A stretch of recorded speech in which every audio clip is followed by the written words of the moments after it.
Hello you most beautiful and most amazing top 10ers, I'm Rebecca Felgate and today I am really excited about my topic. I am talking the top 10 things to do in Canada. Now this makes me so happy because as some of you may know, I moved to Canada last year and I am in love with the country. It is so beautiful and there is so much to do that I've really struggled to narrow it down just to 10 things. So smush some cities together. They do deserve top 10s of their own, so maybe stay tuned for that. So grab yourself some poutine and let's get rolling, shall we? Oh Canada.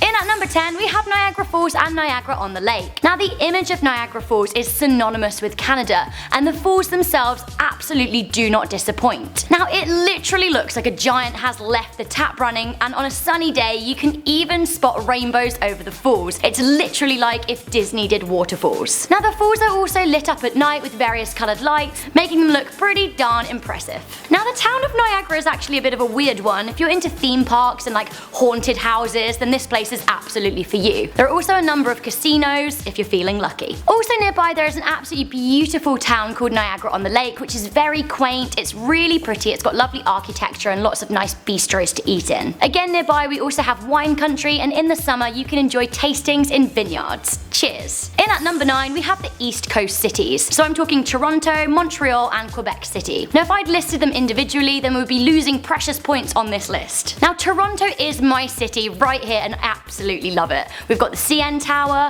we've got the beautiful Toronto Islands, and we've got like craft beer aplenty, we've got sport, we've got theatre, we've got music, we've got parks, we've got streetcars, and joy. So much joy. So come visit us here in Toronto. Yes do. Reachable by car we also have Quebec City, which is absolutely stunning in the summer and the fall, with all of the fall colours being a major attraction. We also have Montreal, which is a definite foodie haven. Now the city has the St. Lawrence River, Habitat 67, the Biodome, Montreal, and Schwartz's Delicatessen, which by the way, did you know is owned by Celine Dion? Who knew? So I would love to do top 10s about each of these cities, so fingers crossed. Meanwhile, you can check out Danny's top 10 facts about the CN Tower. Why not? So while you are on the East Coast, you absolutely need to check out Canada's #1 baseball team, the one and only Blue Jays. That's right, at number 8 we have watch a Blue Jays game in Toronto. Now these days the Jays are pretty good and they are the only MLB team in Canada. Now coming from England where we don't have baseball, seeing a Jays game at the Rogers was insane. The spirit of Toronto absolutely comes alive when the Jays play and everyone gets behind the team. Tickets are also quite reasonable if you want to sit way up high. You can also enjoy a nice ice cold beer and hot dog while you watch.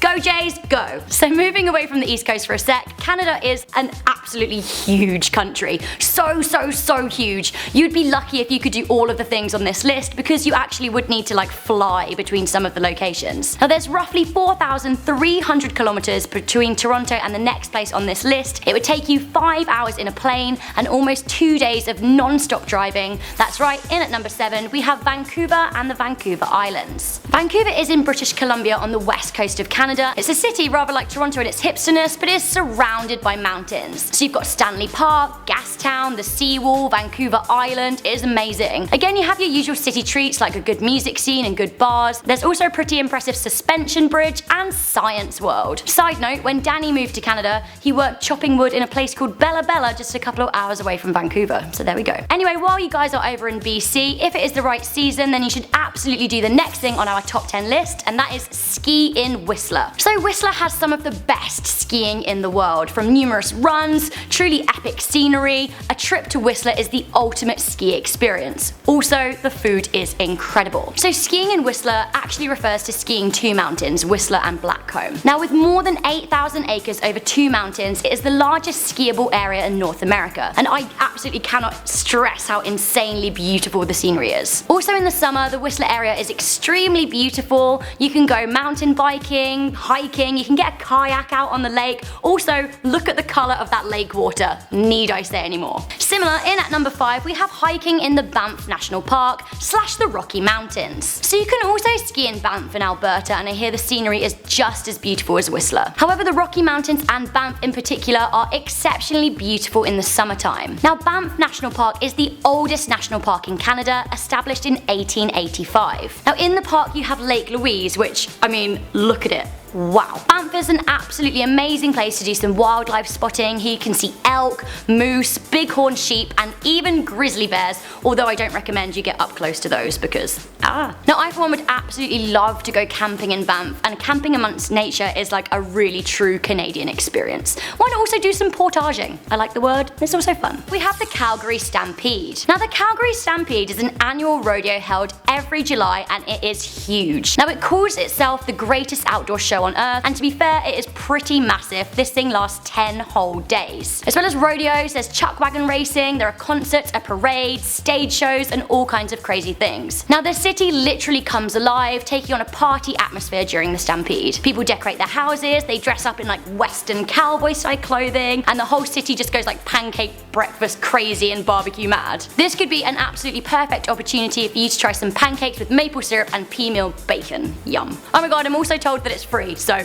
go there. I'll be there. In at number 3 we have Fogo Island, iceberg and whale watching. Now every spring iceberg season hits, and an excellent place to experience this is Fogo Island, which is just off the northern coast of Newfoundland in northern Canada. Now from the island you can watch icebergs literally float by before your very eyes. You can also take a trip around the Change Islands where you'll be able to spot humpback whales, dolphins, and all kinds of birds. Now on top of that, Fogo Island is a photographer's paradise with cute fisherman huts and like lots of nice colourful houses. It looks incredible. In at number 2 we have watch a hockey game. Now I don't need to tell you that Canada is hockey mad. We've got the Montreal Canadiens, we've got Toronto Maple Leafs, Vancouver Canucks, Calgary Flames, the Edmonton Oilers, the Ottawa Senators. Seriously, people out here love hockey. Now tickets aren't cheap for NHL games, but they are so worth it, and this is a true Canadian experience. My one tip for you guys, if you do want to do hockey on the cheap, why not go see a lower league game? For example, you can see the Toronto Marlies, and for just $50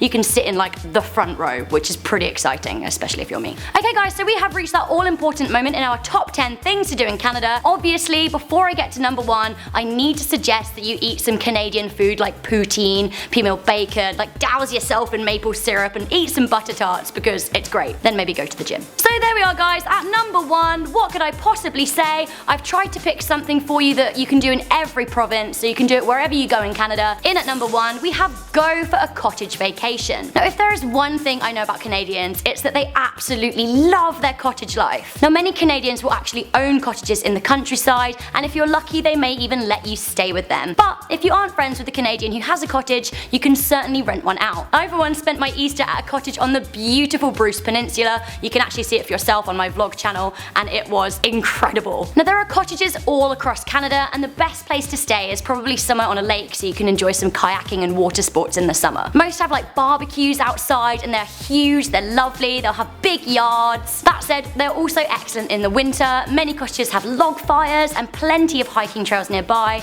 and really, hiking through the countryside is the best way to see and experience Canada. So one more round of oh Canada from me here. I'm pretty excited. That was the top 10 things to do in Canada. Did I miss anything out? Honestly, do let me know in the comment section down below, because I want to know and I want to go, because moving to Canada honestly was the best decision I have ever made, so you guys need to book your plane tickets and come over here. I'm Rebecca Felgate, this has been Most Amazing Top 10. Be sure to like, share and subscribe to our fabulous channel. I'll see you honeys next time.